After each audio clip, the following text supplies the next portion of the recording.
Assalamualaikum warahmatullahi wabarakatuh. Alhamdulillahirabbil alamin wa bihi nasta'inu ala umuri dunya waddin. Assalatu wassalamu ala asrafil anbiya'i wal mursalin sayyidina wa maulana Muhammadin wa ala alihi wa sahbihi ajmain, amma ba'd.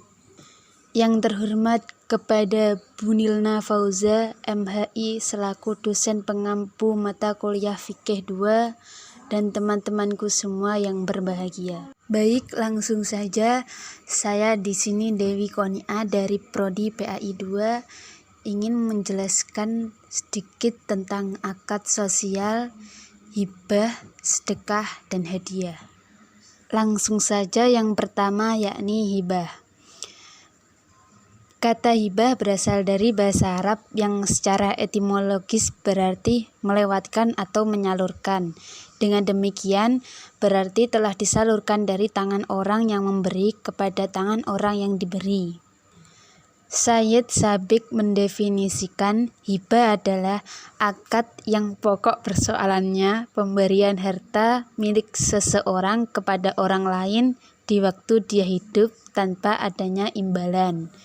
Sedangkan Sulaiman Rasyid mendefinisikan bahwa hibah adalah memberikan zat dengan tidak ada tukarnya dan tidak ada karenanya. Dengan demikian dapat disimpulkan bahwa hibah adalah merupakan suatu pemberian yang bersifat sukarela, tidak ada sebab musabahahnya, tanpa ada kontraprestasi dari pihak penerima pemberian, dan pemberian itu dilangsungkan pada saat si pemberi masih hidup. Inilah yang membedakannya dengan wasiat, yang mana wasiat diberikan setelah si pewaris meninggal dunia. Lanjut ke dasar hukum hibah.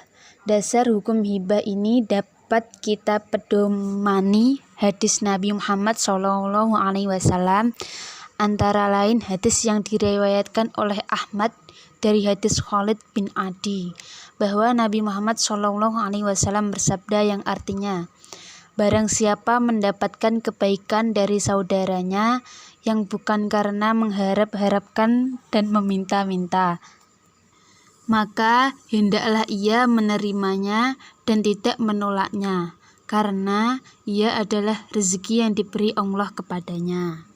Nah, teman-teman, setelah pengertian dan dasar, kita lanjutkan rukun dan syarat sahnya hibah. Rukun hibah adalah sebagai berikut. Yang pertama, penghibah, yaitu orang yang memberi hibah. Kedua, penerima hibah, yaitu orang yang menerima pemberian. Yang ketiga, ijab dan qabul. Yang keempat, benda yang dihibahkan. Sedangkan syarat-syarat yang harus dipenuhi agar satu hibah sah adalah syarat-syarat sebagai penghibah. Adalah barang yang dihibahkan adalah milik si penghibah. Dengan demikian, tidaklah sah menghibahkan barang milik orang lain. Penghibah yang kedua, penghibah bukan orang yang dibatasi haknya disebabkan oleh sesuatu alasan. Yang ketiga, penghibah adalah orang yang cakap bertindak menurut hukum, dewasa dan tidak kurang akal. Yang keempat, penghibah tidak dipaksa untuk memberikan hibah. Yang kedua, yakni pengertian sedekah. Sedekah asal kata bahasa Arab sodaqoh, yang berarti suatu pemberian yang diberikan oleh seorang muslim kepada orang lain secara spontan dan sukarela tanpa dibatasi oleh waktu dan jumlah tertentu. Juga berarti suatu pemberian yang diberikan oleh seseorang sebagai kebajikan yang mengharap ridho Allah Subhanahu wa Ta'ala dan pahala semata. Sedekah dalam pengertian di atas oleh para fuqaha atau ahli fikih disebut sodaqoh at-tatawu, sedekah secara spontan dan sukarela. Selain dari pengertian tersebut, para fuqaha sepakat hukum sedekah pada dasarnya adalah sunnah, berpahala bila dilakukan dan tidak berdosa jika ditinggalkan. Di samping sunnah, ada kalanya hukum sedekah menjadi haram, yaitu Dalam kasus seseorang yang bersedekah mengetahui pasti bahwa orang yang bakal menerima sedekah tersebut akan menggunakan harta sedekah untuk kemaksiatan.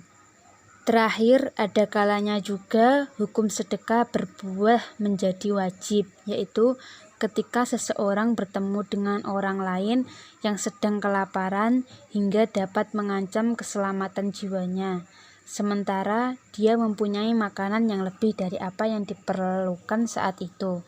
Hukum sedekah juga menjadi wajib jika seseorang bernazar hendak bersedekah kepada seseorang atau lembaga. Kita lanjut pembahasan yang terakhir, yakni hadiah. Hadiah merupakan bukti rasa cinta dan bersihnya hati padanya, ada kesan penghormatan dan pemuliaan. Dan oleh karena itu, Rasulullah SAW menerima hadiah dan menganjurkan untuk saling memberi hadiah serta menganjurkan untuk menerimanya. Al-Imran Al-Bukhari telah meriwayatkan hadis ini dalam sahihnya 2585, dan hadis ini memiliki hadis-hadis yang pendukung lain. Dari Aisyah radhiyallahu an berkata, Rasulullah SAW menerima hadiah dan membalasnya. Yang terakhir, saya akan memberikan sedikit contoh tentang akad sosial yang sudah saya jelaskan tadi. Contoh hibah, yakni memberikan tanah kepada seseorang atau pihak lain dengan sukarela. Lalu, contoh sedekah yakni belilah sekantong plastik kaos tangan dan kaos kaki agar bisa diberikan kepada para pekerja. Contoh lainnya seperti ada korban bencana, biasanya kita memberikan sedekah sesuai dengan kemampuan kita. Yang terakhir adalah contoh hadiah, yakni memberikan penghargaan atau piala saat seseorang yang memenangkan suatu lomba. Nah, jadi itu teman-teman pembahasan kita kali ini tentang akad sosial. Saya pribadi mohon maaf apabila ada pembahasan materi yang kurang dipahami dan terdapat kekeliruan. Terima kasih sudah mendengarkan. Saya pamit undur diri. Akhirul kalam. Ihdinas syiratal mustaqim. Wassalamualaikum warahmatullahi wabarakatuh.